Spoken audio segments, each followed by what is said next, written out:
কয়টা ইউনিভার্সিটি আপনাকে এই জ্ঞান দিবে, কয়টা কলেজ আপনাকে এই জ্ঞান দিবে? পৃথিবীর কোনো পিএইচডি থিসিস, কোনো মাস্টার্সের থিসিস, কোনো সিলেবাসে আপনাকে এই জ্ঞান দেওয়া হবে না যে শয়তান পৃথিবীতে আছে এবং আপনার অন্তরের উপর তার কন্ট্রোল ক্ষমতা আছে। নাই, পৃথিবীতে কেউ আপনাকে এই জ্ঞান দিবে না। কেন? পৃথিবীর কোনো ইউনিভার্সিটি, কোনো সিলেবাস, কোনো কারিকুলামে বলা নাই যে পৃথিবীতে শয়তান আছে এবং তার থেকে আপনাকে বাঁচতে হবে। শয়তান এইভাবে কাজ করে আর আপনাকে তার বিরুদ্ধে এইভাবে যুদ্ধ করতে হবে, এরকম কোনো গাইডলাইন, কোনো সিলেবাস কেন নাই? এই জন্য যে যখনই মানুষ শয়তান সম্পর্কে সচেতন হবে, অসংখ্য ব্যবসা, অসংখ্য বিজনেস বন্ধ হয়ে যাবে। যদি আপনার সাইকোলজিকে ম্যানিপুলেট করতে না পারে, তাহলে যত সামাজিক যোগাযোগ মাধ্যম আছে যারা মানুষের মনোযোগকে ধরে রাখার জন্য জাস্ট মানুষের সাইকোলজি কিভাবে কাজ করে, কিভাবে মানুষকে ফেসবুক, ইউটিউব, টুইটারে ব্যস্ত রাখা যাবে এর জন্য গবেষণা করে তার ফিচার সাজায়। আপনি যখন নিজের মনের বিরুদ্ধে যুদ্ধ করবেন তখন এগুলো লস প্রজেক্ট, আর যখন আপনি নিজের মন মতো চলবেন তখন এগুলো প্রত্যেকটা প্রজেক্ট লাভজনক। যখন আপনি নিজের মনের বিরুদ্ধে গিয়ে পর্দা করবেন তখন ফ্যাশন ইন্ডাস্ট্রিজ বন্ধ হয়ে যাবে, আর যখন মন মতো চলবেন তখন ফ্যাশন ইন্ডাস্ট্রিজের বিজনেস চলবে। এরকম প্রত্যেকটা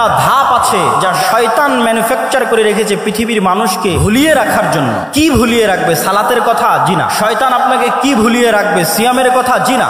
শয়তান আপনাকে ভুলিয়ে রাখবে মৃত্যুর কথা। আলহাকুমুত তাকাসুর হাত্তা যুরতুমুল মাকাবির। কবরে না যাওয়া পর্যন্ত আমার এবং আপনার মনে হওয়ার চান্স নাই যে আমি আপনি মারা যেতে পারি। আজকের পৃথিবী এতটা ব্যস্ততম পৃথিবী, আজকের টেকনোলজি এতটা ব্যস্ততম, আজকের মোবাইল, আজকের টেকনোলজি, সামাজিক যোগাযোগ মাধ্যম মানুষকে এমন ভাবে আঁকড়ে ধরে আছে, অবৈধ সম্পর্ক মানুষকে এমন ভাবে আঁকড়ে ধরে আছে, ক্যারিয়ারের চিন্তা, দুনিয়ার চিন্তা এমন ভাবে আঁকড়ে ধরে আছে যে আপনি মাসকে মাস, বছরকে বছর চিন্তা করতে পারবেন না যে আপনি মারা যাবেন। হাত্তা যুরতুমুল মাকাবির। আর এটাই শয়তানের টার্গেট, যেন আপনি কোনোদিন ভুলেও স্মরণ না হয় যে আপনি মারা যাবেন। আমাদের নবী মুহাম্মদ সাল্লাল্লাহু আলাইহি ওয়াসাল্লাম সম্পর্কে সংক্ষিপ্ত মৌলিক দুই একটি কথা জেনে নিয়ে আমরা তার জীবনী থেকে মৌলিক শিক্ষাগুলোর আলোচনার দিকে এগিয়ে যাব ইনশাআল্লাহ। আমাদের নবী মুহাম্মদ সাল্লাল্লাহু আলাইহি ওয়াসাল্লাম নির্দিষ্ট জাতি, গোত্র, ভাষা, সময়, কালের জন্য প্রেরিত হননি। তার রিসালাত ছিল সার্বজনীন, সর্বকালীন, সারা বিশ্বের সকল মানুষ, সকল গোত্র, সকল ভাষা, সকল বর্ণের জন্য। তার পূর্বের সকল নবী বা রাসূল নির্দিষ্ট সময়ের জন্য, নির্দিষ্ট গোত্রের জন্য, নির্দিষ্ট ভাষার মানুষের জন্য প্রেরিত হয়েছিলেন। কিন্তু তিনি এগুলোর ঊর্ধ্বে উঠে সার্বজনীন এবং সর্বকালীন এবং সর্বশেষ নবী এবং রাসূল হিসেবে প্রেরিত হয়েছেন সাল্লাল্লাহু আলাইহি ওয়াসাল্লাম। মহান আল্লাহ সুবহানাহু ওয়া তাআলা যত নবী রাসূল পৃথিবীতে পাঠিয়েছেন তাদের মধ্যে যে 25 জনের নাম পবিত্র কোরআনে আল্লাহ সুবহানাহু ওয়া তাআলা উল্লেখ করেছেন, তাদের মধ্যে উলুল আজম সর্বশ্রেষ্ঠ যে 5 জনকে আল্লাহ সুবহানাহু ওয়া তাআলা দৃঢ় প্রতিজ্ঞ রাসূল হিসেবে উল্লেখ করেছেন, নূহ, ইব্রাহিম, মূসা, ঈসা, মুহাম্মদ, সর্বশ্রেষ্ঠ যে 5 জনকে আল্লাহ সুবহানাহু ওয়া তাআলা উলুল আজম হিসেবে উল্লেখ করেছেন, তাদের মধ্যেও সর্বশ্রেষ্ঠ হচ্ছেন আমাদের নবী মুহাম্মদ সাল্লাল্লাহু আলাইহি ওয়াসাল্লাম। আর তার শ্রেষ্ঠত্বের মাপকাঠি প্রকাশিত হবে, তার শ্রেষ্ঠত্বের মানদণ্ড প্রকাশিত হবে কিয়ামতের মাঠে। কিয়ামতের মাঠে কিভাবে? আমরা যখন আজানের শেষে যে দোয়া পাঠ করি, সেই দোয়ায় আমরা বলি, হে আল্লাহ, আপনি মুহাম্মদ সাল্লাল্লাহু আলাইহি ওয়াসাল্লামকে মাকাম মাহমুদ দান করুন। সেই মাকাম মাহমুদ কি? মাকাম মাহমুদ হচ্ছে কিয়ামতের মাঠে আল্লাহ সুবহানাহু ওয়া তাআলা বিচারই শুরু করবেন না। বিচার যখন শুরু করবেন না, তখন কিয়ামতের মাঠের ভয়াবহতায় কাফের, মুশরিক, মুনাফিক তো বহু দূরের কথা, যারা মুমিন নেককার বান্দা তারাও বিপদগ্রস্ত, অসহায় অবস্থার মধ্যে থাকবে। সেই বিপদগ্রস্ত এবং অসহায়ত্ব থেকে বাঁচার জন্য তারা নবীদের শরণাপন্ন হবে। প্রথমে আদম, তারপরে নূহ, তারপরে ইব্রাহিম, তারপরে মূসা, তারপরে ঈসা, এইভাবে যত বড় বড় নবী আছে তাদের কাছে যাবে এবং বলবে, আপনারা আজকে একটু আল্লাহর সাথে কথা বলেন, আল্লাহকে বলেন তিনি যেন দ্রুত বিচার শুরু করে। মানুষের জান্নাত হোক অথবা জাহান্নাম হোক, বিচার হয়ে যাক। বিচারের মাঠে ভয়াবহতা এত বেশি থাকবে। তো সেই দিন কোন নবী এবং রাসূল আল্লাহ সুবহানাহু তাআলার সামনে কথা বলার সাহস করবেন না। যেমনটি পবিত্র কোরআনে আল্লাহ সুবহানাহু তাআলা বলেছেন, মান যাল্লাযী ইয়াশফাউ ইনদাহু ইল্লা বিইজনিহি, আছে কি কেউ কোনো ক্ষমতাধর, শক্তিশালী, পাওয়ারফুল রাজা, বাদশাহ, প্রধানমন্ত্রী, ব্যবসায়ী, সম্পদশালী যে সাহস করবে কিয়ামতের মাঠে আল্লাহর সাথে কথা বলার, আল্লাহর অনুমতি ব্যতীত? এমনকি কোনো ক্ষমতাধর, শক্তিশালী, সাহসী, বিত্তশালী, সম্পদশালী মানুষ আছে? এটির চ্যালেঞ্জ আল্লাহ সুবহানাহু ওয়া তাআলা নিজে কোরআন মাজিদে দিয়েছেন আয়াতুল কুরসির মধ্যে। সেই চ্যালেঞ্জের মুখোমুখি হয়ে কোনো নবী রাসূল সেই দিন আল্লাহ সুবহানাহু ওয়া তাআলার সামনে কথা বলার সাহস করবেন না। আদম আলাইহিস সালাতু ওয়াস সালাম থেকে নিয়ে শুরু করে সকল নবী রাসূল বলবেন, আজকে আল্লাহ সুবহানাহু ওয়া তাআলা আমার উপর এত রাগান্বিত, আজকে আল্লাহ সুবহানাহু ওয়া তাআলা আমার প্রতি এত ক্ষিপ্ত যে আজকে আমি তার সামনে কথা বলার মতো আমার কোনো সাহস, কোনো শক্তি আমার নাই। এইভাবে ধীরে ধীরে মানুষ চলে যাবে সর্বশেষ নবী মুহাম্মদ সাল্লাল্লাহু আলাইহি ওয়াসাল্লামের সামনে, আর তিনিও আল্লাহর সাথে সরাসরি কথা বলবেন না, বরং তিনি সরাসরি সিজদায় পড়ে যাবেন। কতদিন সিজদায় থাকবেন তা তিনি নিজেও জানেন না। তিনি সিজদায় এমন ভাষায়, এমন বাক্যে আল্লাহর প্রশংসা করবেন যা কোনোদিন দুনিয়াতে করেননি, যা তখন আল্লাহ সুবহানাহু ওয়া তাআলা তাকে শিখিয়ে দিবেন। দীর্ঘ এক সময় অতিক্রম হওয়ার পর যতক্ষণ আল্লাহ চাইবেন, সেই সময় অতিক্রম হওয়ার পর আল্লাহ বলবেন, ইয়া মুহাম্মদ ইরফা রাসাক সাল তু'তা ওয়াশফা তুশাফা, মুহাম্মদ মাথা উঠাও, চাও দেওয়া হবে, সুপারিশ করো গ্রহণ করা হবে। এই যে কিয়ামতের মাঠে আদম থেকে নিয়ে কিয়ামত পর্যন্ত কোটি কোটি মানুষ এবং জিনের সামনে মুহাম্মদ সাল্লাল্লাহু আলাইহি ওয়াসাল্লামের যে শ্রেষ্ঠত্ব প্রকাশ পাচ্ছে, এই শ্রেষ্ঠত্বকেই বলা হয়েছে মাকাম মাহমুদ। আমি মুহাম্মদ সাল্লাল্লাহু আলাইহি ওয়াসাল্লাম সম্পর্কে আমার আলোচনা দীর্ঘায়িত না করে এতটুকু বলেই এই পর্বের আলোচনা শেষ করছি। তিনি পৃথিবীর ইতিহাসের সর্বশেষ নবী এবং রাসূল এবং সর্বশ্রেষ্ঠ মানব, এবং অল্প সময়ের মধ্যে পৃথিবীকে প্রভাবিত করতে পারে এরকম সর্বশ্রেষ্ঠ বিপ্লবের জন্মদাতা।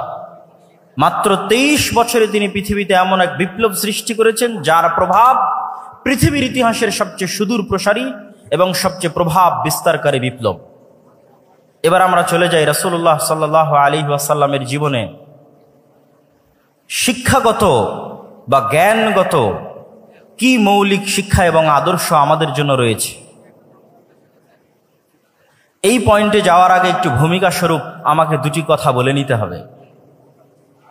প্রথমত, আমরা জ্ঞান এবং শিক্ষা বলতে কি বুঝবো, মুহাম্মদ সাল্লাল্লাহু আলাইহি ওয়াসাল্লামের এনে দেওয়া জ্ঞান এবং শিক্ষা বলতে কি বুঝবো, তা জানার জন্য আমাদেরকে একটু ভূমিকা থাকতেই হবে। আল্লাহ সুবহানাহু ওয়া তাআলা যখন মানুষকে সৃষ্টি করেন, তখন তিনি মানুষের শত্রুও সৃষ্টি করেছেন। একটা গেমিং সফটওয়্যার যখন ডেভেলপ করা হয়, তখন সেখানে যেমন নায়ক থাকে তেমনি এনিমি বা শত্রু থাকে। আমরা যখন মাঠে ফুটবল খেলি তখন দুই পক্ষ থাকে, যখন ক্রিকেট খেলি তখন দুই পক্ষ থাকে। দুই পক্ষ ছাড়া কোনো প্রতিযোগিতা, কোনো খেলা, কোনো গেম সম্ভব নয়। আল্লাহ সুবহানাহু ওয়া তাআলা যখন এই পৃথিবী সৃষ্টি করেন বা এই পৃথিবীর সফটওয়্যার ডেভেলপ করেন, তখন তিনি এই পৃথিবীতে যে খেলা, যে গেম, যে প্রতিযোগিতা শুরু করেছেন, তাতে মানুষের শত্রু তৈরি করে দিয়েছেন। না হলে মানুষ খেলবে কার বিরুদ্ধে, কার সাথে লড়াই করে টিকে থাকবে দুনিয়াতে, কার বিরুদ্ধে যুদ্ধে জয়লাভ করার জন্য তাকে পরকালে পুরস্কার দেওয়া হবে, কার বিরুদ্ধে যুদ্ধ করে পরাজিত হওয়ার জন্য তাকে জাহান্নামে নিক্ষেপ করা হবে। গেম এবং খেলা হতে হবে উভয় পক্ষের পক্ষ থেকে, এবং রেফারিকে হতে হবে ন্যায় বিচারক, এবং সকলকে লেভেল প্লেয়িং ফিল্ড দিতে হবে। যেমনটা নির্বাচনের সময় বলা হয় যে সকল দলকে লেভেল প্লেয়িং ফিল্ড দেওয়া হোক, যেন সমানভাবে সে তার শক্তিকে কাজে লাগাতে পারে। ঠিক এই পৃথিবী ডেভেলপ করার সময় আল্লাহ সুবহানাহু ওয়া তাআলা মানুষ এবং মানুষের শত্রু একই সাথে সৃষ্টি করে দিয়েছেন। একই সময় মানুষের সেই চিরন্তন শত্রু হচ্ছে ইবলিস, এবং ইবলিসের সেনাবাহিনী শায়াতিনাল ইনসি ওয়াল জিন, জিনদের মধ্যে থেকে শয়তান এবং মানুষদের মধ্যে থেকে শয়তান, তাদের সর্দার হচ্ছে ইবলিস। তাদের সাথে চিরন্তন যুদ্ধ আল্লাহ সুবহানাহু ওয়া তাআলা শুরু করে দিয়েছেন মানুষের। আপনি পবিত্র কোরআনের প্রথম থেকে নিয়ে শেষ পর্যন্ত অধ্যয়ন করেন, আল্লাহ সুবহানাহু ওয়া তাআলা আপনার শত্রু হিসেবে কাকে চিহ্নিত করছেন? যে আপনার গীবত করে, অপবাদ দেয়, আপনার জমি জায়গা দখল করে নিয়েছে তাকে। যে ইসরায়েল ফিলিস্তিনে মুসলমানদেরকে হত্যা করছে তাকে। যে ব্রাহ্মণ্যবাদী কট্টরপন্থী যারা মুসলমানদের উপর অত্যাচার করছে তাকে। জি না, আল্লাহ সুবহানাহু ওয়া তাআলা পবিত্র কোরআনে বারবার মানুষের জন্য শত্রু হিসেবে চিহ্নিত করেছেন শয়তানকে। ইন্নাশ শাইতানা লাকুম আদুউম মুবিন, শয়তান তোমাদের জন্য চিরন্তন এবং চিরস্থায়ী শত্রু। এই জন্য আপনি যখন কোরআন তেলাওয়াত করতে যান তখন আল্লাহ সুবহানাহু ওয়া তাআলা আপনাকে শিখিয়ে দিয়েছে যে কোরআন তেলাওয়াতের পূর্বে তুমি বলো আউযু বিল্লাহি মিনাশ শাইতানির রাজিম, যে হে আল্লাহ আমি বিতাড়িত শয়তান থেকে পরিত্রাণ চাচ্ছি। শয়তানের অস্তিত্ব কতটা বাস্তব, শয়তান মানুষের কতটা ভয়ঙ্কর শত্রু, যে কোরআনের তেলাওয়াত পর্যন্ত শুরু হচ্ছে শয়তান থেকে পরিত্রাণ চেয়ে।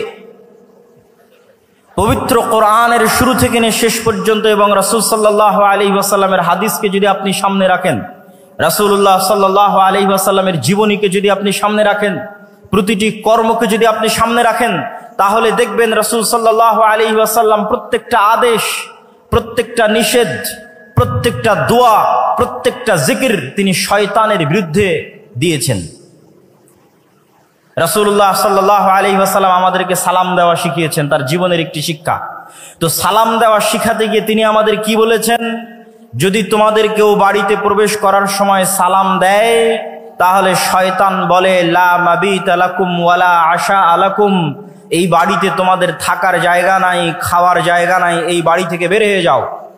আর যখন তোমাদের কেউ রুমে, ঘরে, বাড়িতে প্রবেশ করার সময় সালাম না দেয় তখন শয়তান বলে এই বাড়ি তোমাদের থাকার জায়গা, এই বাড়ি তোমাদের খাওয়ার জায়গা।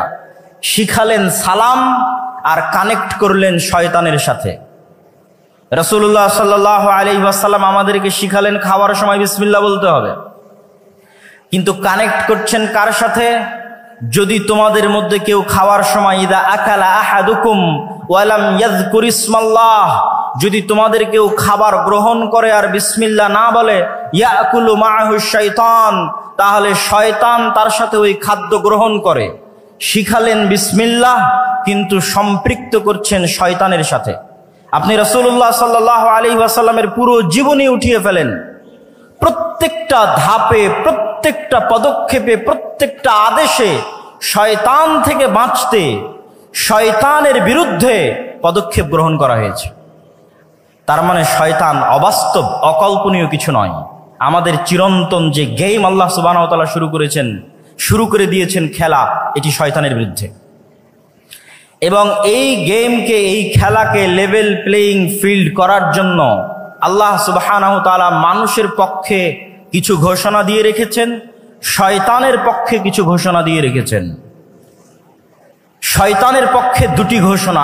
এক, ইবলিসকে পৃথিবীর সবচেয়ে ভয়ঙ্কর শক্তিশালী মেকানিজম আল্লাহ দিয়ে দিয়েছেন। আজকের এই উন্নত আধুনিক বিশ্বে মানুষ কত উন্নত, তারপরও মানুষ অন্তর থেকে অন্তরে কথা ট্রান্সফার করতে পারে না। মোবাইলের হোয়াটসঅ্যাপের মেসেজ বলেন, মেসেঞ্জারের মেসেজ বলেন, আজকে আমার আলোচনা বলেন, লাইভ ভিডিও বলেন, প্রত্যেকটাই আমাদের কান দিয়ে শুনতে হয়। আজকে যদি আমি আমার অন্তর থেকে আপনাদের অন্তরে মেসেজ ট্রান্সফার করতে পারতাম, আমাকে চিল্লিয়ে বলা লাগতো না, মেসেজে লেখা লাগতো না যেটা আপনি পড়বেন। কেন পড়ার দরকার? কেনই বা শোনার দরকার? আমাকে আল্লাহ এই মেকানিজম দিলে আমি এখানে বসে থেকে আপনাদের অন্তরে মেসেজ দিয়ে দিতাম। কিন্তু এই শক্তিশালী পাওয়ারফুল মেকানিজম আল্লাহ কাকে দিয়েছেন? আপনাদের জিজ্ঞেস করছি, কাকে দিয়েছেন? একটু জোরে বলেন তো, কাকে দিয়েছেন? শয়তানকে দিয়েছেন। ইউসবিসু ফি সুদুরিন নাস, মানুষের অন্তরে সরাসরি ডাইরেক্টলি মেসেজ দিতে পারে শয়তান, ওয়াসওয়াসা দিতে পারে শয়তান। মানুষ দ্বিধায় পড়ে যাবে, তার অন্তরে এখন যে কল্পনা চলছে, এই কল্পনা তার না শয়তানের দেওয়া, আমি আপনি কেউ জানি না। আমরা প্রত্যেক সময়ে যে কাজ করার সিদ্ধান্ত নিচ্ছি এবং আমাদের অন্তরে কথা উদিত হচ্ছে, এই প্রত্যেকটি উদিত হওয়া কথা আমার নিজের শয়তানের পক্ষ থেকে আমরা জানি না। রাসূলুল্লাহ সাল্লাল্লাহু আলাইহি ওয়াসাল্লাম বলেছেন, এমন কোনো মানুষ নেই ইল্লা ওয়ালাহু কারিনান, যার সাথে দুইজন বন্ধু সব সময় থাকে না। কারিনুম মিনাল মালাইকা ওয়া কারিনুম মিনাশ শাইতান, একজন থাকে ফেরেশতা বন্ধু, আরেকজন থাকে শয়তান বন্ধু। প্রত্যেক মানুষের সাথে সব সময় দুইজন বন্ধু তার সাথে আছে, এক ফেরেশতা বন্ধু, দুই শয়তান বন্ধু। তার অন্তরে প্রত্যেক যা কল্যাণকর কাজের ইচ্ছা জাগে তা সে ফেরেশতার পক্ষ থেকে ইলহাম, আর তার অন্তরে প্রত্যেক যা অকল্যাণকর কাজের ইচ্ছা জাগে তা সে ওয়াসওয়াসা শয়তানের পক্ষ থেকে। আজকে আপনারা এখানে উপস্থিত হয়েছেন, আমি উপস্থিত হয়েছি, এই যে আমাদের অন্তরে এখানে আসার ইচ্ছা জাগ্রত হয়েছে, এই কল্যাণকর কাজের জন্য আমাদের ফেরেশতা বন্ধুর পক্ষ থেকে আমাদের অন্তরে কথা দেওয়া হয়েছে, আমাদের অন্তরে ইচ্ছা জাগ্রত করা হয়েছে। যাই সকালে যখন ফজরে ঘুমিয়ে থাকছি, রাসূলুল্লাহ সাল্লাল্লাহু আলাইহি ওয়াসাল্লাম তখনও বলেছেন শয়তানের কথা। যদি বাস্তব না হতো তিনি কেমনে বলতেন? তিনি বলছেন, শয়তান তখন মানুষের মাথার কাছে গিয়ে বলে, নাম নাম নাম ইন্নাল লাইলা লাতাবিল, হে আদমের সন্তান ঘুমিয়ে থাকো, ঘুমিয়ে থাকো, রাত এখনো অনেক লম্বা।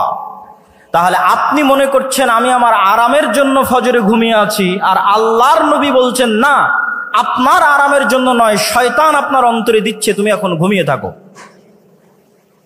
সম্মানিত উপস্থিতি, তাহলে আল্লাহ সুবহানাহু ওয়া তাআলা ইবলিসকে দুইটা ছাড় দিয়েছে। এক, সরাসরি আমাদের অন্তরে কথা দিতে পারে ইবলিস।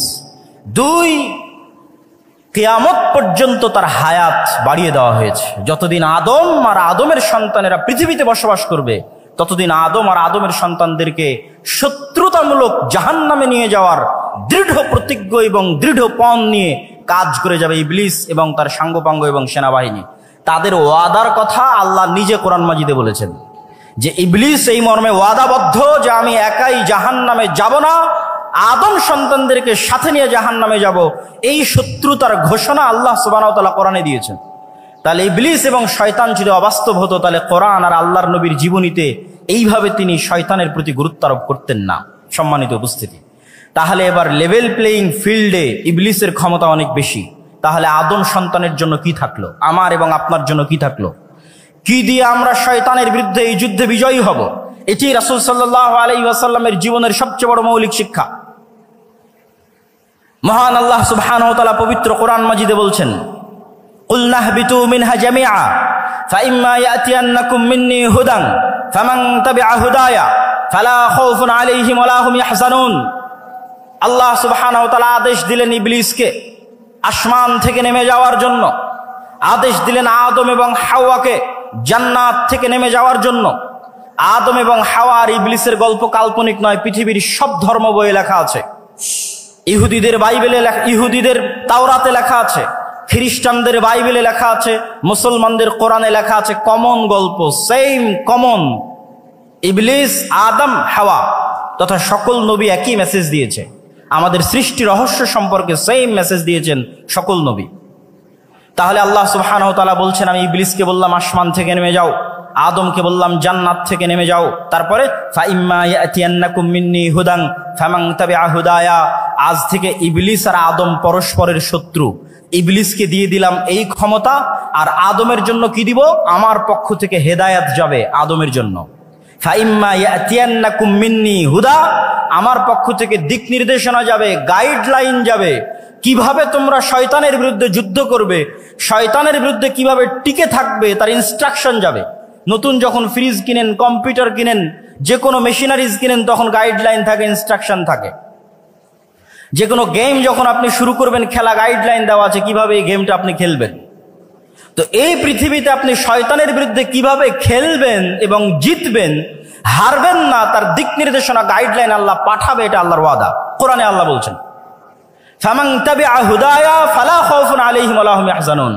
আমার পাঠানো এই গাইডলাইন, দিক নির্দেশনা যদি মানুষ মেনে নেয়, তাহলে দুনিয়াতে তাদের জন্য কোনো ভীত সন্ত্রস্ত হওয়ার সুযোগ নেই, আর পরকালে আফসোস করার কোনো সুযোগ নেই। দুনিয়াতে কোনো ভয় নাই, পরকালে কোনো আফসোস নাই। তাহলে ওই গাইডলাইনই নবীদের মাধ্যমে আসে কিতাব হিসেবে। ওই গাইডলাইনটা পৌঁছে দেওয়ার জন্য আল্লাহ নবীদের মাধ্যমে কিতাব পাঠান, যার সর্বশেষ কিতাব এবং সর্বশেষ নবী মুহাম্মদ সাল্লাল্লাহু আলাইহি ওয়াসাল্লাম এবং কোরআন।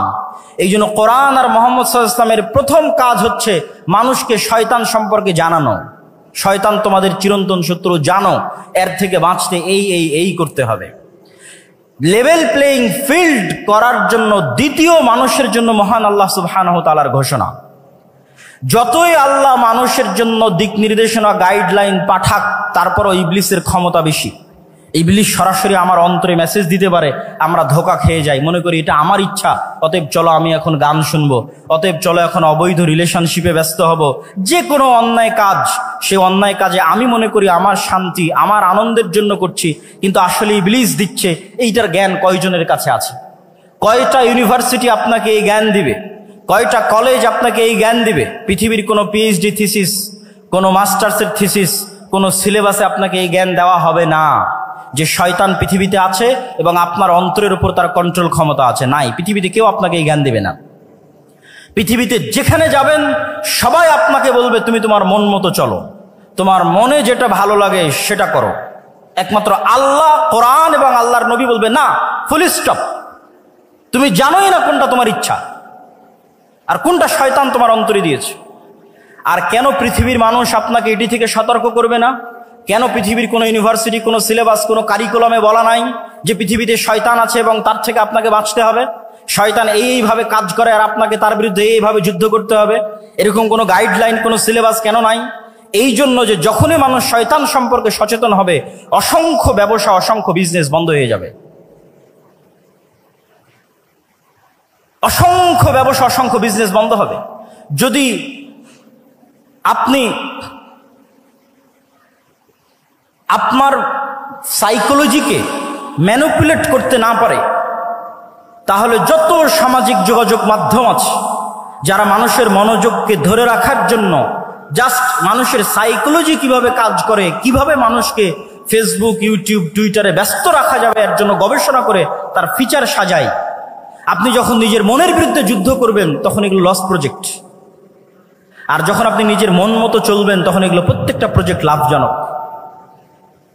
যখন আপনি নিজের মনের বিরুদ্ধে গিয়ে পর্দা করবেন তখন ফ্যাশন ইন্ডাস্ট্রিজ বন্ধ হয়ে যাবে। আর যখন মন মতো চলবেন তখন ফ্যাশন ইন্ডাস্ট্রিজের বিজনেস চলবে।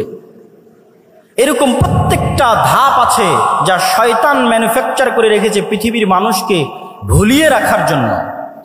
এটি আমি বলছি না, আল্লাহ সুবহানাহু ওয়া তাআলা বলছেন, আলহাকুমুত তাকাসুর, হে দুনিয়ার মানুষ, তোমাদেরকে শয়তান দুনিয়ার লোভ লালসা দিয়ে এমন ভাবে ভুলিয়ে রাখবে। কি ভুলিয়ে রাখবে? কি ভুলিয়ে রাখবে? সালাতের কথা? জি না। শয়তান আপনাকে কি ভুলিয়ে রাখবে? সিয়ামের কথা? জি না। শয়তান আপনাকে ভুলিয়ে রাখবে মৃত্যুর কথা। আলহাকুমুত তাকাসুর হাত্তা যুরতুমুল মাকাবির, কবরে না যাওয়া পর্যন্ত আমার এবং আপনার মনে হওয়ার চান্স নাই যে আমি আপনি মারা যেতে পারি। আজকের পৃথিবী এতটা ব্যস্ততম পৃথিবী, আজকের টেকনোলজি এতটা ব্যস্ততম, আজকের মোবাইল, আজকের টেকনোলজি, সামাজিক যোগাযোগ মাধ্যম মানুষকে এমন ভাবে আঁকড়ে ধরে আছে, অবৈধ সম্পর্ক মানুষকে এমন ভাবে আঁকড়ে ধরে আছে, ক্যারিয়ারের চিন্তা, দুনিয়ার চিন্তা এমন ভাবে আঁকড়ে ধরে আছে যে আপনি মাসকে মাস, বছরকে বছর চিন্তা করতে পারবেন না যে আপনি মারা যাবেন। হাত্তা যুরতুমুল মাকাবির। আর এটাই শয়তানের টার্গেট, যেন আপনি কোনোদিন ভুলেও স্মরণ না হয় যে আপনি মারা যাবেন। কেন? যখনই স্মরণ হবে আপনি মারা যাবেন, তখনই আপনার মধ্যে অস্থিতিশীলতা কাজ করবে, আপনি শান্তি খুঁজবেন। তখনই তো আপনাকে কোরআন বলবে তোমার চিরন্তন শত্রু হচ্ছে শয়তান। সম্মানিত উপস্থিতি, তাহলে কি আলোচনা করছিলাম? যতই আল্লাহ সুবহানাহু ওয়া তাআলা আমাদের জন্য গাইডলাইন দিক, তারপরেও পাওয়ারফুল ইবলিস আমার অন্তরে মেসেজ দেওয়ার জন্য। তাহলে আমার জন্য ছাড় কোথায়, অফার কোথায়? আল্লাহ সুবহানাহু ওয়া তাআলা এবার আমাদের জন্য ছাড় এবং অফারের ঘোষণা দিচ্ছেন। এটা হচ্ছে ইসলামের আরেকটি বড় মৌলিক মূলনীতি। সেটি কি? শয়তান মানুষকে গাইডলাইন থাকার পরেও ওয়াসওয়াসা দেওয়ার মাধ্যমে পথভ্রষ্ট করো তো যত গুনাহ করাবে, যত গুনাহ করাবে, যত ভয়ঙ্কর থেকে ভয়ঙ্কর গুনাহ হোক না কেন, শিরকের মতো গুনাহ হোক, হত্যার মতো গুনাহ হোক, জেনা ব্যভিচারের মতো গুনাহ হোক, যত বেশি পরিমাণে গুনাহ হোক না কেন, আসমান জমিন ভর্তি গুনাহ হোক না কেন, আল্লাহ সুবহানাহু ওয়া তাআলার পক্ষ থেকে মানুষের জন্য অফার শয়তানের বিরুদ্ধে যাওয়ার জন্য, শয়তানকে পরাজিত করার জন্য, যে এত বিশাল লম্বা গুনাহের পরেও মানুষ যদি অনুসূচিত হয়ে আল্লাহ সুবহানাহু ওয়া তাআলাকে বলে, হে আল্লাহ আমার ভুল হয়ে গেছে, আপনি আমাকে ক্ষমা করে দিন, তাহলে মানুষের কে গুনাহ করার জন্য শয়তান যা চেষ্টা করেছে, যা পরিশ্রম করেছে, সকল চেষ্টা সকল পরিশ্রমকে পণ্ড করে দিয়ে আল্লাহ সুবহানাহু ওয়া তাআলা মানুষকে ক্ষমা করে দিবেন। বলেন আল্লাহু আকবার। এই একটা অফার দিয়ে মানুষ জান্নাতে চলে যাবে, কিন্তু মানুষকে ক্ষমা তো চাইতে হবে। ইসলামে এমন কোনো গুনাহ নাই যেই গুনাহের ক্ষমার রাস্তা আল্লাহ সুবহানাহু ওয়া তাআলা দেননি। ইসলামে ক্ষমার অযোগ্য কোনো অপরাধ নাই। হ্যাঁ, তবে শ্বাস থাকা পর্যন্ত, আপনি মৃত্যুবরণ করলেন কিয়ামতের মাঠে, তখন শুধু একটা গুনাহ ক্ষমা হবে না, সেটা শিরক। যা আমি আসবো, যে ইসলামের সবচেয়ে বড় মৌলিক শিক্ষার একটি হচ্ছে তাওহীদ এবং শিরক না করা, আসবো ইনশাআল্লাহ ধীরে ধীরে। তাহলে জীবদ্দশায় যতক্ষণ নিঃশ্বাস আছে ততক্ষণ এমন কোনো অপরাধ নাই যেই অপরাধ ক্ষমার অযোগ্য আল্লাহর দরবারে। প্রত্যেকটা অপরাধ ক্ষমার যোগ্যতে মানুষকে ক্ষমা চাইতে হবে। যদি মানুষের সাথে সম্পৃক্ত অপরাধ হয় তো মানুষের কাছে ক্ষমা চাইবে। যদি মানুষের হক মেরে নেওয়া সংক্রান্ত অপরাধ হয় তো মানুষের হক আদায় করে দিবে। যদি আল্লাহর সাথে সম্পৃক্ত গুনাহ হয় তো আল্লাহর কাছে ক্ষমা চেয়ে নিবে। এই ক্ষমা চাওয়ার মাধ্যমে সেই ইবলিসকে পরাজিত করবে। কিন্তু ইবলিস আপনার অন্তরে ভয় দিবে। ইবলিসের একটা বড় বিজনেস হচ্ছে মানুষকে দারিদ্রতার ভয় দেখায়, মানুষকে নিরাশা করে। লা তাকনাতু মির রাহমাতিল্লাহ। ইবলিস আপনাকে ভয় দেখাবে, আপনি অনেক বড় গুনাহগার, আপনি ক্ষমা চাইতে পারেন না, আল্লাহর দরজা আপনার জন্য বন্ধ হয়ে গেছে, আপনার অন্তরে হতাশা সৃষ্টি করবে। এটাই শয়তানের বিরুদ্ধে যুদ্ধ, যে ইসলামে কোনো হতাশা নাই। আপনি গুনাহগার যত বড়ই হন না কেন, আল্লাহ সুবহানাহু ওয়া তাআলার কাছে ক্ষমা চাইলে আল্লাহ ক্ষমা করে দিবে। এবং ইসলামে দারিদ্রতারও কোনো ভয় নাই। সেই পয়েন্টগুলো তো আমি আসবো ইনশাআল্লাহ। তাহলে শয়তানের এই আলোচনা থেকে এতটুকু কি পরিষ্কার হলো যে নবী এবং রাসূলকে পাঠানো হয়েছে, কোরআনকে পাঠানো হয়েছে মানুষকে একটা গাইডলাইন দেওয়ার জন্য, শয়তানের বিরুদ্ধে যুদ্ধ করার জন্য। কিন্তু এই জ্ঞান, এই যে গাইডলাইনের যে জ্ঞান, শয়তানের অস্তিত্বের যে জ্ঞান, এই জ্ঞানগুলো একসময় পৃথিবী থেকে উঠে যাবে এবং মানুষ পশুতে পরিণত হয়ে যাবে। রাসূলুল্লাহ সাল্লাল্লাহু আলাইহি ওয়াসাল্লাম বলছেন, ইন্নাল্লাহা লা ইয়াকবিদুল ইলমা ইনতিজাআন ইয়ানতাজিউহু মিনাল ইবাদ ওয়ালাকিন ইয়াকবিদুল ইলমা বিকবদিল উলামা। আল্লাহ সুবহানাহু ওয়া তাআলা জ্ঞানকে ছিনিয়ে নেন না, আল্লাহ সুবহানাহু ওয়া তাআলা জ্ঞানকে ছিনিয়ে নেন না, বরং আল্লাহ সুবহানাহু ওয়া তাআলা জ্ঞানকে উঠিয়ে নেন আলেমদের মৃত্যুর মাধ্যমে। জ্ঞান উঠে যাবে। রাসূলুল্লাহ সাল্লাল্লাহু আলাইহি ওয়াসাল্লাম আর এক হাদিসে বলেছেন, ইউরফাউল ইলম ওয়া ইউনজালুল জাহল।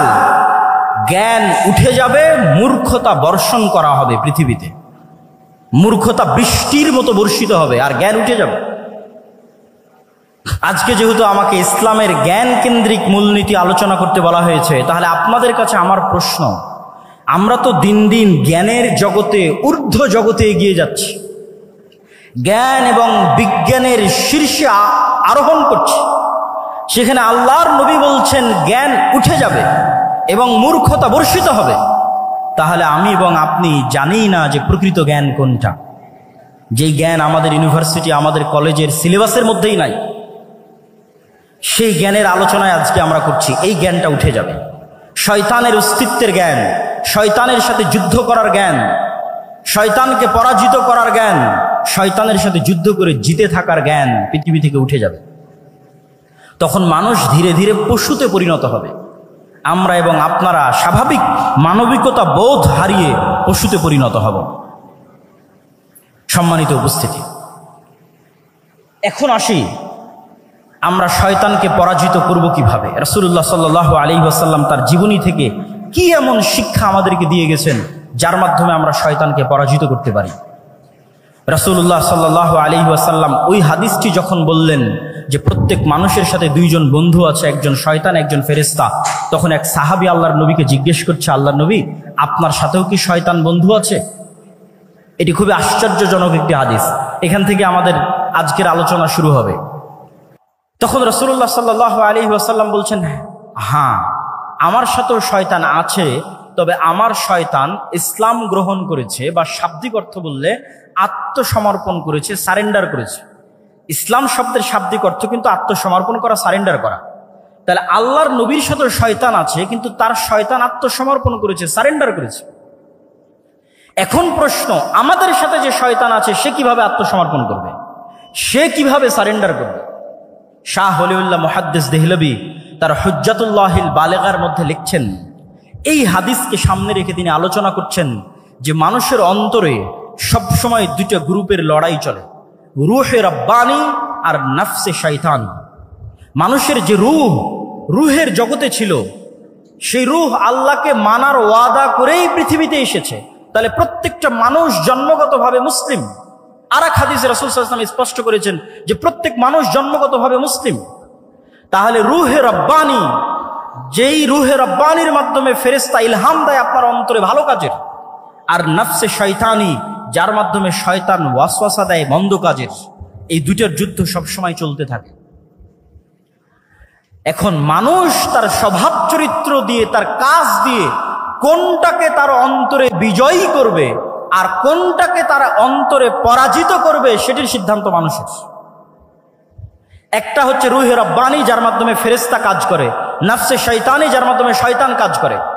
আপনি যদি নফসে শয়তানিকে পরাজিত করতে চান, তাহলে ফেরেশতাকে জিততে দিতে হবে। ফেরেশতাকে জিততে দেন, অটোমেটিক শয়তান আপনার অন্তরে সংকুচিত হয়ে যাবে, পরাজিত হয়ে যাবে।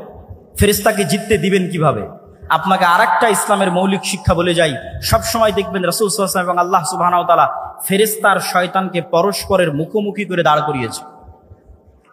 লা তাদখুলুল মালাইকাতু ফি বাইতিন, ওই বাড়িতে রহমতের ফেরেশতা প্রবেশ করে না যেই বাড়িতে ছবি মূর্তি আছে, যেই বাড়িতে কুকুর আছে। তাহলে কি দাঁড়ালো? ফেরেশতারা কি সবসময়? ফেরেশতারা হচ্ছে লা ইয়ামাসসুহু ইল্লাল মুতাহহারুন, ফেরেশতারা সবসময় পবিত্র থাকে। তাহলে কি দাঁড়ালো? ফেরেশতা ছবি মূর্তি পছন্দ করে না, ফেরেশতা কুকুর পছন্দ করে না, ফেরেশতা সবসময় পবিত্র থাকে। আর এক হাদিসে রাসূল সাল্লাল্লাহু আলাইহি ওয়াসাল্লাম বলছেন, মা মিন মাওদিউ শিবরিন, আসমানের এমন কোনো এক বিঘত জায়গাও খালি নাই, ইল্লা, যেই জায়গায় এমন কোনো ফেরেশতা নাই যে হয় সিজদারত আছে, না হয় রুকুরত আছে, না হয় আল্লাহ সুবহানাহু ওয়া তাআলার তাসবিহ এবং তাহলিল পাঠরত আছে। সুবহানাল্লাহি বিহামদিহি সুবহানাল্লাহিল আযীম, আল্লাহ সুবহানাহু ওয়া তাআলার বড়ত্ব এবং মহত্ব বর্ণনা করা অবস্থায় আছে। তাহলে সারমর্ম দাঁড়াচ্ছে, আপনি যদি ফেরেশতাকে জিততে দিতে চান, তাহলে ফেরেশতার স্বভাব আপনার মধ্যে বেশি বেশি নিয়ে আসতে হবে। আপনি আজকে থেকে প্র্যাকটিক্যাল বাস্তবায়ন করেন, থিওরি তো বললাম, প্র্যাকটিক্যাল বাস্তবায়ন করেন। আপনি এখন থেকে উঠে গিয়ে কোনো সময় অপবিত্র হবেন না, কেননা ফেরেশতা অপবিত্র নয়, পবিত্র। যখনই আপনার অজু ভাঙবে তখনই অজু করবেন, যখনই ফরজ গোসল হবে তখনই গোসল করবেন, তথা আপনি সব সময় পবিত্র থাকতেছেন। মানে আপনার অন্তরে আপনি রুহে রব্বানি, ফেরেশতা শক্তিকে বিজয়ী হওয়ার সুযোগ করে দিচ্ছেন। আর আপনার অন্তরে অটোমেটিক শয়তান তখন সংকুচিত হয়ে যাবে, পলাতক এবং পরাজিত হয়ে যাবে। ওই যে আল্লাহর নবী বলল, আমার শয়তান আত্মসমর্পণ করেছে, আপনার শয়তান আত্মসমর্পণ করবে। আপনি ছবি মূর্তি থেকে দূরে সরে যান, আপনি তাসবিহ এবং তাহলিল পাঠ করেন, জিকির এবং আযকার করেন, এগুলো ফেরেশতার স্বভাব। তখন আপনার অন্তরে রুহে রব্বানি বিজয়ী হবে। আর যদি আপনি মনে করেন আপনি আপনার অন্তরে ফেরেশতাকেই পরাজিত করবেন আর শয়তানকে বিজয়ী করবেন, তাহলে বেশি খেতে হবে, বেশি ঘুমাতে হবে, বেশি অপবিত্র থাকতে হবে। এই জন্য যারা শয়তানের গোলাম হয়, যারা শয়তানের দাস হয়, প্রকৃত অর্থে যারা শয়তানের ইবাদত করে, তাদের ইনস্ট্রাকশনের মধ্যে দেওয়া থাকে তাকে অপবিত্র থাকতে হবে। টানা 40 দিন গোসল অজু কিছুই করা যাবে না, যেখানে পেশাব পায়খানা করবে ওখানেই খাদ্য গ্রহণ করতে হবে, যাতে মানুষকে তার মানুষত্বের জায়গা থেকে নিচে নামানো যায়। মানুষকে আল্লাহ সর্বশ্রেষ্ঠ সৃষ্টি হিসেবে সৃষ্টি করেছে, মানুষকে তার মনুষ্যত্বের জায়গা থেকে নিচে নামানোর জন্যই LGBTQ। ফেরাউন মানুষত্বের জায়গা থেকে নিচে নামে কেন? ফেরাউন পুরুষ ছিল, অহংকারের কারণে কাফের হয়ে গেছে, কিন্তু আর মনুষ্যত্বের জায়গা থেকে নিচে নামেন। নমরুদ কাফের ছিল, মুশরিক ছিল, আবু জাহাল, আবু লাহাব কাফের মুশরিক ছিল, কিন্তু মানুষ ছিল, মানুষত্বের জায়গা থেকে, পৌরুষত্বের জায়গা থেকে নিচে নামেন। কিন্তু শয়তান আমাকে এবং আপনাকে চায়, বর্তমান পৃথিবী চায়, বর্তমান পৃথিবীর গ্লোবাল সিস্টেম চায় যে মানুষ তো শয়তানের শিক্ষা, শয়তান সম্পর্কে জানুক, এটা তো বহু দূরের কথা। মানুষ যেন শয়তানের গোলাম হতে হতে তার স্বাভাবিক যে চাল চরিত্র আছে সেটি থেকেও যেন নিচে নেমে যায়। এই জন্য আপনাকে যেমন অপবিত্র থাকার প্রতি শয়তান উৎসাহিত করবে, ঠিক তেমনি আপনি পুরুষ আছেন অথচ আপনাকে কল্পনা করতে বলা হবে যেন আপনি নারীর মতো কল্পনা করেন। এটি আপনাকে স্বাভাবিক মানুষ থেকে নিচে নামিয়ে দিবে, ফেরাউনের চেয়ে জঘন্য করে দিবে, আবুল আহাব আবু জাহালের চেয়ে জঘন্য করে দিবে। তখন আপনি শয়তানের পরিপূর্ণরূপে গোলাম হয়ে যাবেন। সম্মানিত উপস্থিতি, তাহলে আমরা আলোচনা করছিলাম যে রাসূলুল্লাহ সাল্লাল্লাহু আলাইহি ওয়াসাল্লাম আমাদেরকে শয়তান থেকে বাঁচার জন্য কি করতে হবে। আমার অন্তরে, আমিও পারবো আমার অন্তরে নাফসে শয়তানিকে আত্মসমর্পণ করাতে, আমার রুহে রব্বানি ফেরেশতা স্বভাবের সামনে। আর আমি যদি চাই আমি শয়তানকে বিজয়ী করতে পারবো আমার অন্তরে, তখন আমি পরিপূর্ণরূপে শয়তানের গোলাম হয়ে যাব। ইসলামের শিক্ষার সারমর্ম এটি যে আপনাকে শয়তানের বিরুদ্ধে যুদ্ধ করতে হবে। এবং শয়তানের বিরুদ্ধে যুদ্ধ করতে গিয়ে ইসলামের মৌলিক শিক্ষাগুলোর যদি আমি সারমর্ম করি, তার একটি বড় শিক্ষা হচ্ছে তাওহীদ, আরেকটি বড় শিক্ষা হচ্ছে সালাত। তাওহীদ এবং সালাত কিভাবে শয়তানের বিরুদ্ধে যুদ্ধ করে আপনাকে আমি দেখাই। তাওহীদ হচ্ছে ইসলামের মৌলিক বিশ্বাস, যা প্রচার করতে পৃথিবীতে সব নবী রাসূল এসেছে, যা প্রচার করতে কোরআন এসেছে, যা প্রচার করতে মুহাম্মদ সাল্লাল্লাহু আলাইহি ওয়াসাল্লাম এসেছেন। সেটি কি? আমার এবং আপনার অন্তরে এককভাবে, অদ্বিতীয়ভাবে শুধুমাত্র একটি সত্তারই জায়গা হবে, তিনি হচ্ছেন আল্লাহ সুবহানাহু ওয়া তাআলা। তিনি রব হিসেবে একক, ইলাহ হিসেবে একক এবং অদ্বিতীয়, নাম এবং গুণাবলীতে একক এবং অদ্বিতীয়। রব হিসেবে একক এবং অদ্বিতীয় পৃথিবীর সবাই মানে, ইহুদি, খ্রিস্টান, বৌদ্ধ, হিন্দু সবাই আল্লাহকে রব হিসেবে একক এবং অদ্বিতীয় মানে যে আল্লাহ সৃষ্টিকর্তা, আল্লাহ সুবহানাহু ওয়া তাআলা বৃষ্টি বর্ষণকারী, আল্লাহ সুবহানাহু ওয়া তাআলা পাহাড় নদী নালার প্রবাহিতকারী, স্থাপনকারী, আমার আপনার সৃষ্টিকারী সবাই মানে। কিন্তু আল্লাহ সুবহানাহু ওয়া তাআলাকে ইলাহ হিসেবে একক এবং অদ্বিতীয় কেউ মানে না, মুসলমানও মানে না।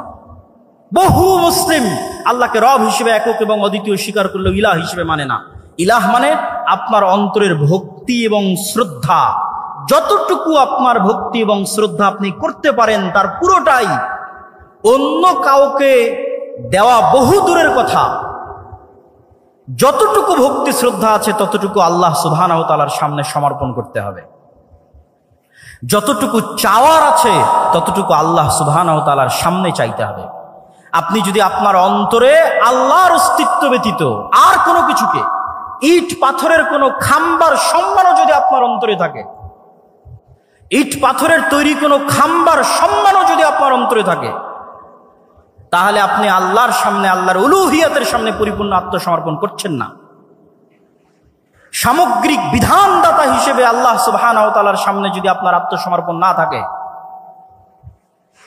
এমনকি ইবনুল কাইয়িম রাহিমাহুল্লাহ লিখছেন যে কোনো মানুষ যখন কোনো মেয়ের অন্ধ প্রেমে আসক্ত হয়, যদিও সেটা বউয়েরও হয়, স্ত্রীরও হয়, যে এমনভাবে প্রেমে আসক্ত যে তার স্ত্রী, তার প্রেমিকা যা বলে তাই শোনে, সেখানে আল্লাহর বিধিবিধানের ধার ধারে না, তখন সেও এক প্রকার শয়তানের গোলাম। তার অন্তর আল্লাহ সুবহানাহু ওয়া তাআলার উলুহিয়াত জায়গা করে নিতে পারেনি। তাহলে ইসলামের মৌলিক বিশ্বাসের একটি বড় বিশ্বাস হচ্ছে তাওহীদ। এই তাওহীদ যখন আপনার অন্তরে একবার প্রবেশ করবে, তখন এটা শয়তানের বিরুদ্ধে কেমনে যুদ্ধ করবে তা আপনাকে দেখাই। ইব্রাহিম আলাইহিস সালাতু ওয়াস সালাম একাই পৃথিবীতে, একক, সারা পৃথিবীর মানুষ তার বিরুদ্ধে, তিনি একক, তিনি একাই শয়তানের বিরুদ্ধে যুদ্ধ করছেন। তো এই একাই শয়তানের বিরুদ্ধে যুদ্ধ করতে গিয়ে তিনি যে টিকে আছেন, তার অন্তরের এই শক্তি কোথায় থেকে আসে? তার অন্তরের এই শক্তি আসে তাওহীদের উপর পূর্ণ বিশ্বাসের কারণে। যেই মুমিন 100-তে 100 শতভাগ তাওহীদে বিশ্বাসী, সে পারমাণবিক বোমার চাইতেও শক্তিশালী। ইব্রাহিমের মতো, ইব্রাহিমকে আগুনে নিক্ষেপ করে দেওয়া হয়েছে, কিন্তু তার বিশ্বাস থেকে তিনি টলেননি। তার কনফিডেন্স লেভেল কোন পর্যায়ের থাকতে পারে, আত্মবিশ্বাস কোন শীর্ষ চূড়ায় থাকতে পারে যে তাকে আগুনে নিক্ষেপ করলেও তিনি টলেননি। আমাদেরকে কি করা হয়? তাওহীদের প্রতি বিশ্বাস দুর্বল করো তো আমাদেরকে হেজিটেশনে ফেলে দেওয়া হয়, দ্বিধায় ফেলে দেওয়া হয়। নতুন প্রজন্ম দিন মানতে পারে না কেন?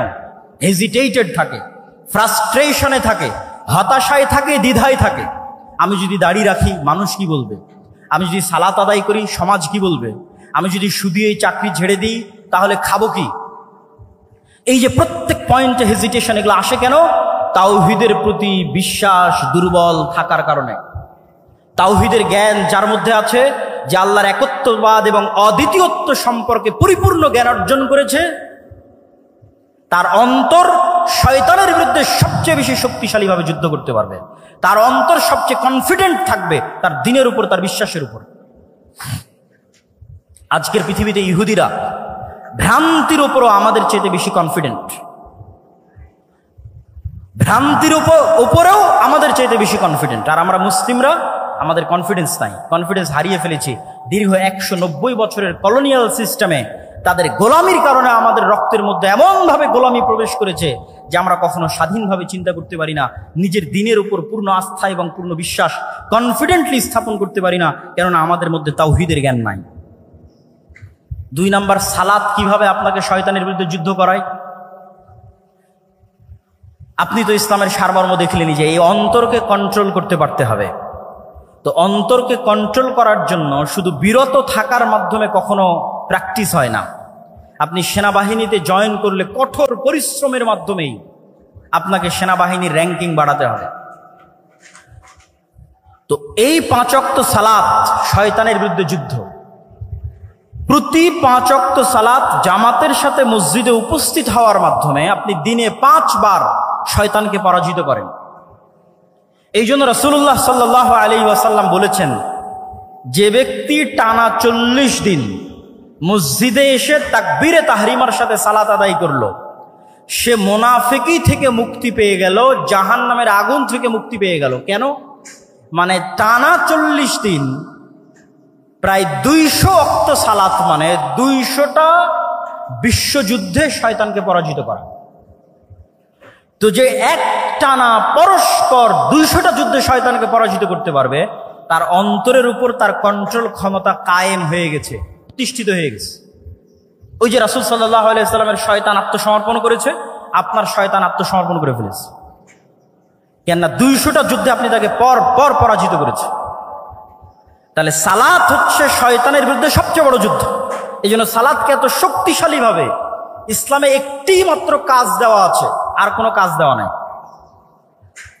কেন বলছে আর কোনো কাজ দেওয়া নাই? হজ যার টাকা আছে তার জন্য, যাকাত যার টাকা আছে তার জন্য, রমজান কোথায়? বছরে একবার। আর কি এমন ফরজ আছে যা আপনাকে করতে বলা হয়েছে? আপনি খুঁজে বের করেন কোরআন এবং হাদিস থেকে আপনাকে কোনো একটা কাজ ফরজ হিসেবে করতে বলা হয়েছে, করতেই হবে এমন। বিরত থাকার তো অনেক কিছুই আছে, এটা করা যাবে না, এটা করা যাবে না। হ্যাঁ, ড্যাফোডিল ইউনিভার্সিটিতে ভর্তি হলেও তো অনেক কিছু আছে, এটা করা যাবে না। কিন্তু ক্লাসে যদি না যান তাহলে কি কাজ? আপনি ড্যাফোডিল ইউনিভার্সিটির সকল নিয়ম কানুন মেনে নিলেন, সন্ধ্যা 5টার মধ্যেই ফিরে আসতে হবে, আরো যত নিয়ম কানুন আছে, কিন্তু ক্লাসেই গেলেন না। আপনি তো ভর্তি হয়েছেন ক্লাসে যাওয়ার জন্য। তো ইসলামের বাকি সব কিছু যদি আপনি মেনে নেন, কিন্তু আপনি তো এখানে এসেছেনই সালাত কায়েম করার জন্য, সালাত প্রতিষ্ঠা করার জন্য, কেন এটাই শয়তানের বিরুদ্ধে যুদ্ধ। সম্মানিত উপস্থিতি,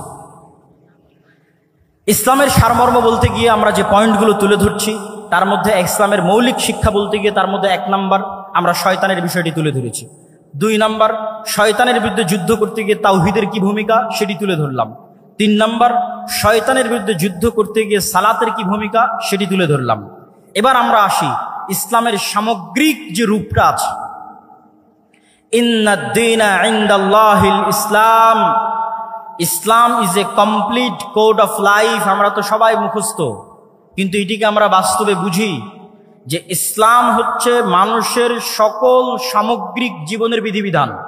ব্যক্তি জীবন, পারিবারিক জীবন, সামাজিক জীবন, রাষ্ট্রীয় জীবন, প্রত্যেকটা জীবন, প্রত্যেকটা ধাপ কিভাবে চলবে তার পরিপূর্ণ দিক নির্দেশনা ইসলামে দেওয়া আছে।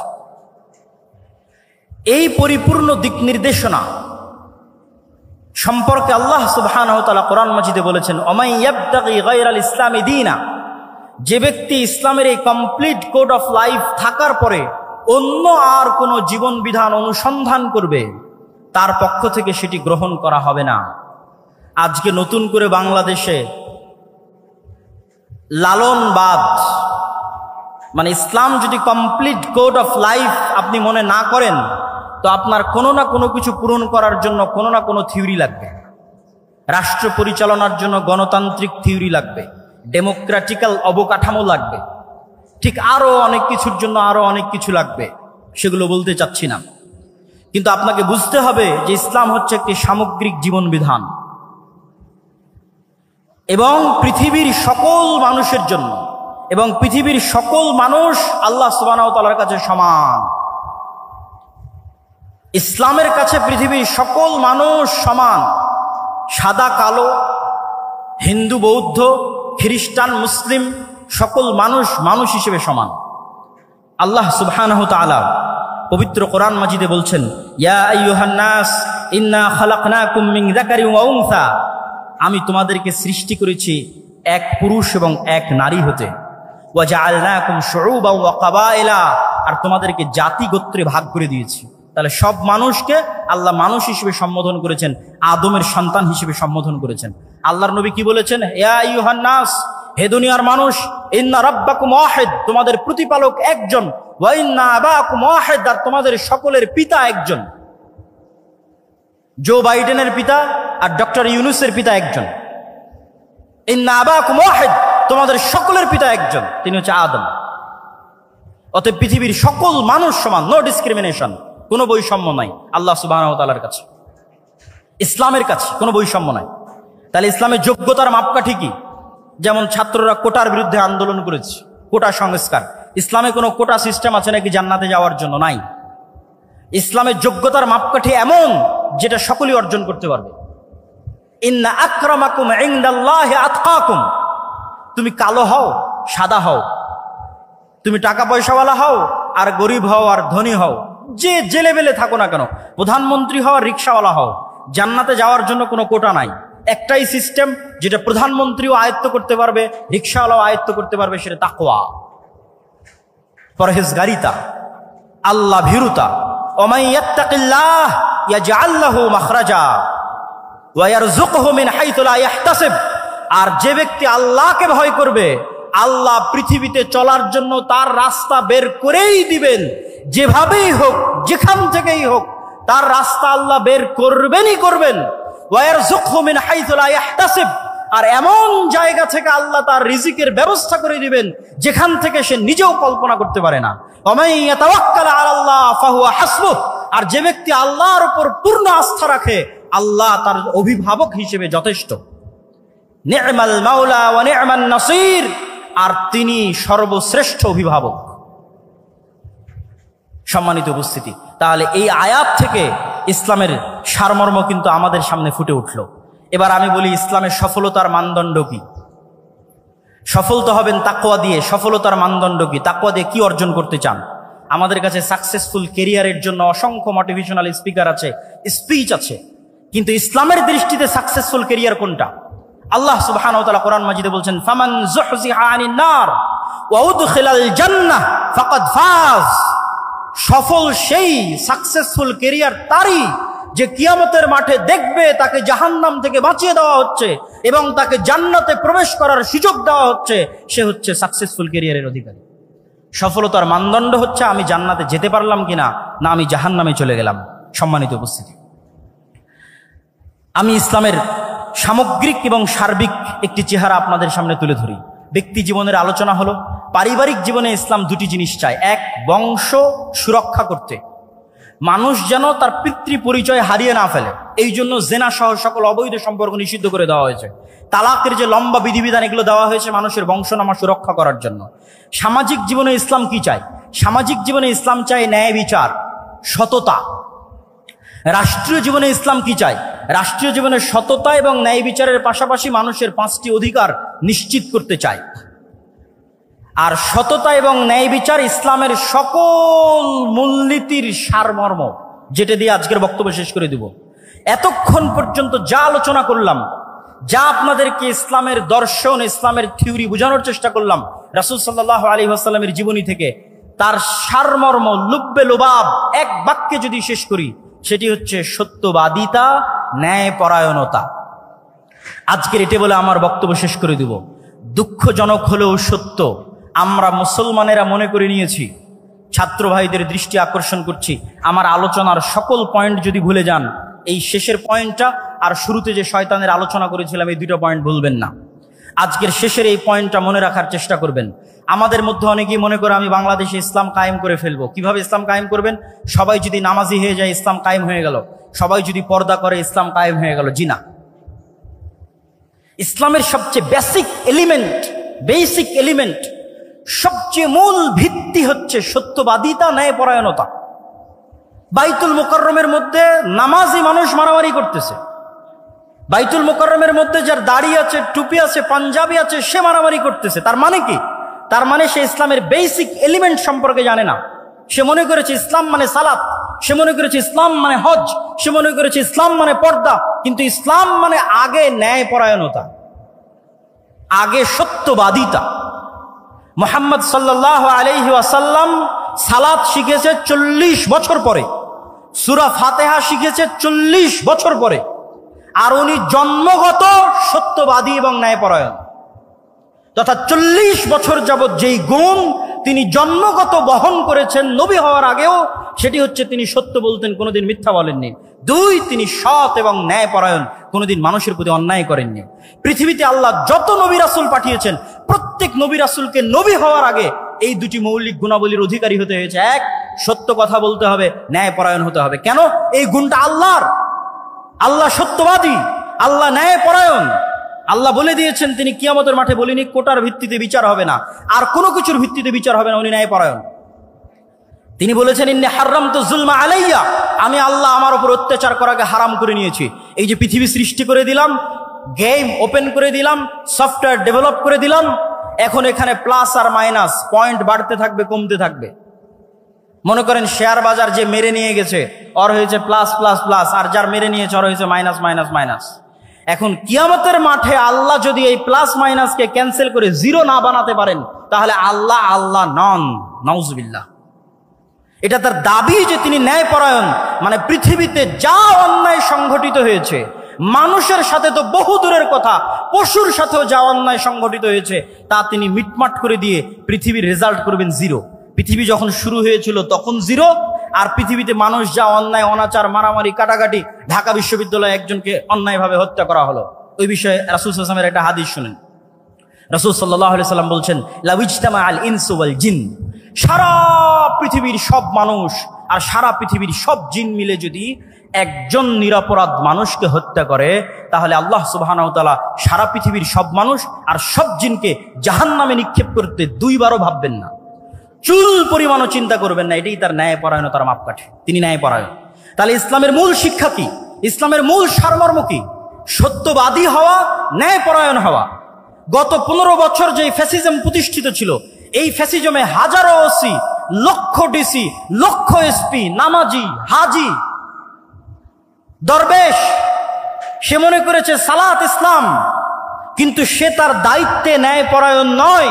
সে যে একজন ওসি হিসেবে সে ন্যায়পরায়ণ দায়িত্ব পালন করেনি। ডিসি, সচিব হিসেবে, এসপি হিসেবে, এসিল্যান্ড, সাব রেজিস্ট্রার তার পদের সাথে আমানতের খেয়ানত করেছে। অর্থাৎ সে ইসলাম বুঝে না। সে যতই সালাত আদায় করুক, যতই সিয়াম পালন করুক, সে বুঝে না ইসলাম কি। রাসূল সাল্লাল্লাহু আলাইহি ওয়াসাল্লাম বলেছেন সাবআতু ইউদিল্লুহুমুল্লাহ ইয়াওমা লা দিল্লা ইল্লা দিল্লুহ, 7 শ্রেণীর মানুষকে আল্লাহ কঠিন কিয়ামতের মাঠে বিশেষ ছায়া দিবেন। তার 1 নাম্বার, আলেম নয়, হুজুর নয়, তাহাজ্জুদ গুজার নয়, পর্দাশীলা নয়, ইমামুন আদিল, যে তার দায়িত্বে ন্যায়পরায়ণ প্রিন্সিপাল, ওসি, ডিসি, প্রধানমন্ত্রী, প্রধান উপদেষ্টা, ন্যায়পরায়ণ সমন্বয়ক জান্নাতে যাবে। আরেকজন তাহাজ্জুদ গুজারের পূর্বে, আরেকজন সালাত আদায়কারীর পূর্বে। ন্যায়পরায়ণতা হচ্ছে ইসলামের সবচেয়ে বড় মাপকাঠি। অতএব ছাত্র ভাইদের উদ্দেশ্যে আমার উদাত্ত আহ্বান থাকবে, আমার উদাত্ত ডাক থাকবে যে ইসলামের সকল শিক্ষা যদি আমরা ভুলে যাই, এই 2টা মৌলিক শিক্ষার উপর যদি আমরা একটা প্রজন্ম তৈরি করতে পারি। ফ্যাসিজম টিকে ছিল কিভাবে? তাদেরকে অন্যায়, তাদের মেরুদণ্ড সোজা নয়, তারা অন্যায় করেছে। আপনি সারা বাংলাদেশে মেরুদণ্ড সোজাওয়ালা, সৎ, ন্যায়পরায়ণ ওসিডিসি এসপি দেন, ক্ষমতায় যে আসুক না কেন দেশ সুন্দর চলবে। তো এসিডিসি এসপি কারা হবে? আপনারাই হবেন। আপনারা শিখেন ইসলামের মূল শিক্ষা, সৎ এবং ন্যায়পরায়ণ হওয়া, এবং টাকার কাছে, কোনো চাপের কাছে মাথা নত না করা। এটাই শয়তানের বিরুদ্ধে যুদ্ধ, সম্মানিত উপস্থিতি, বক্তব্যের বিষয় ছিল অনেক কঠিন। আমি হয়তো পুরো বিষয়টার উপর আপনাদেরকে ইসলামের পুরো সারমর্ম বা সামারি হয়তো আপনাদের সামনে পরিপূর্ণরূপে তুলে ধরতে পারলাম না। তারপরও যতটুকু চেষ্টা করেছি তুলে ধরার চেষ্টা করেছি। আল্লাহ সুবহানাহু ওয়া তাআলা আমাদের সকলকে আল্লাহ সুবহানাহু ওয়া তাআলার এই একমাত্র মনোনীত দ্বীনের উপর টিকে থাকার এবং এই দ্বীনের উপর মৃত্যুবরণ করার এবং যেটা প্রকৃত সফলতার মানদণ্ড সেই জান্নাতে প্রবেশ করার তৌফিক দান করুক। আল্লাহুম্মা আমিন। ওয়া আখিরু দাওয়ানা আনিল হামদুলিল্লাহি রাব্বিল আলামিন। আসসালামু আলাইকুম ওয়া রাহমাতুল্লাহি ওয়া বারাকাতুহু।